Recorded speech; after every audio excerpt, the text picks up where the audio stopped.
Governor, what do you hope to achieve in strengthening Hawaii's relationship with New Zealand and the wider Pacific region? It's very important for us because Hawaii is a melting pot of so many ethnicities, and each and every peoples that come and are part of our state make us stronger. We have a stronger economy.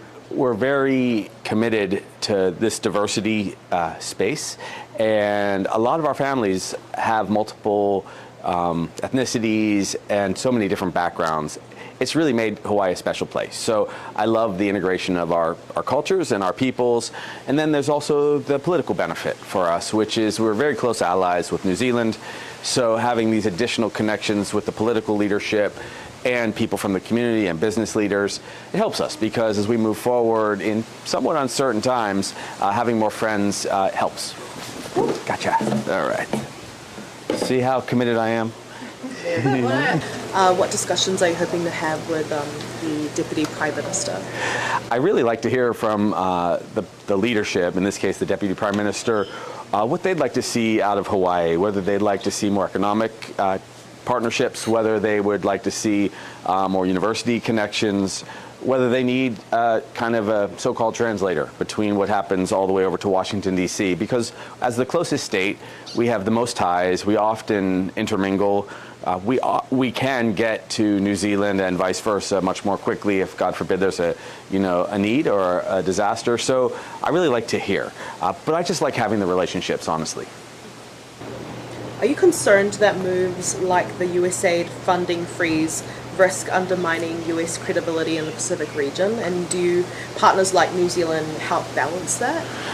I am very concerned. I don't pull my punches with the administration. I personally would not have made those cuts to USAID.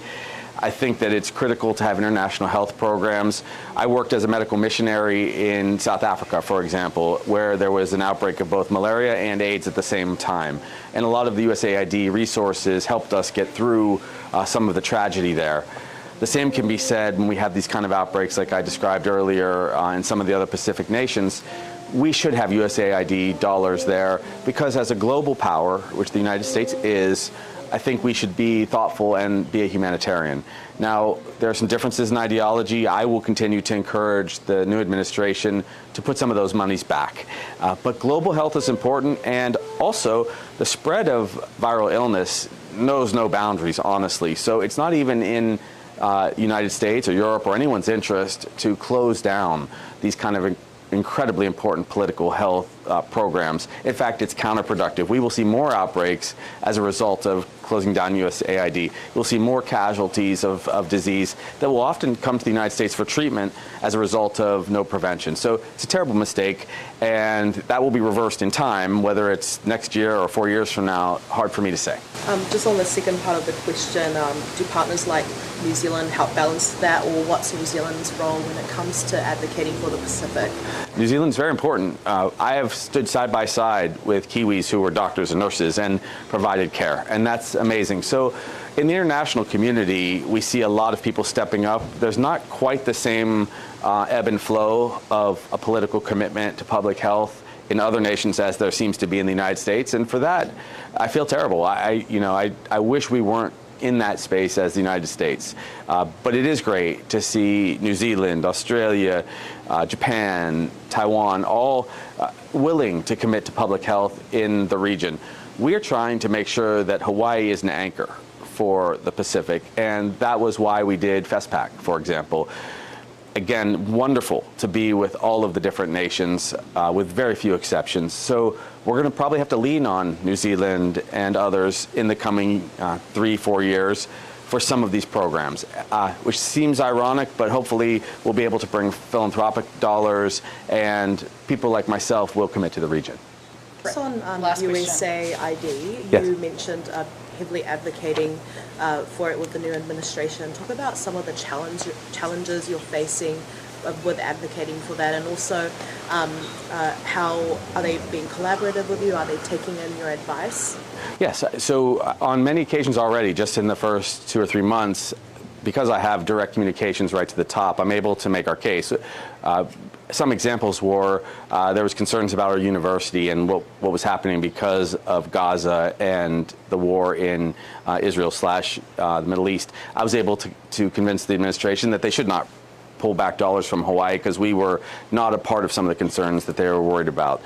I reached out to them when the 442nd was being taken from history, and I helped them understand exactly why, in this case, the Japanese community, who were part of the Army, needed to be a part of our history. And so I do talk to them all the time.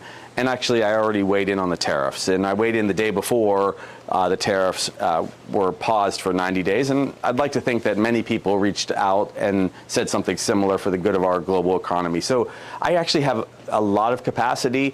I've spent time with the president. I've spent time with his cabinet. I call them up routinely on cell just to share my position. I can't guarantee that they will bend their policies, but I try to be very rational for the good of our state and our region. And it seems to be so far working. For example, they're not going to cut back on the Indo-PACOM budget. So the military budget for the U.S.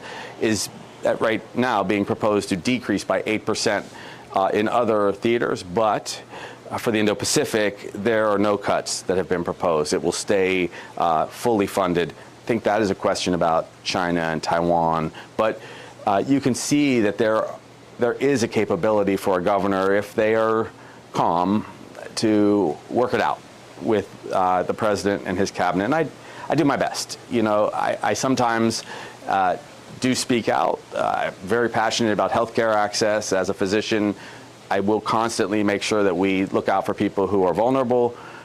And I'll do it straight away, right, to the president or to others. But I try to do it with a little bit of not just candor, but a little sense of humor also, so that they know I'm not too uptight. I just want people to be cared for properly.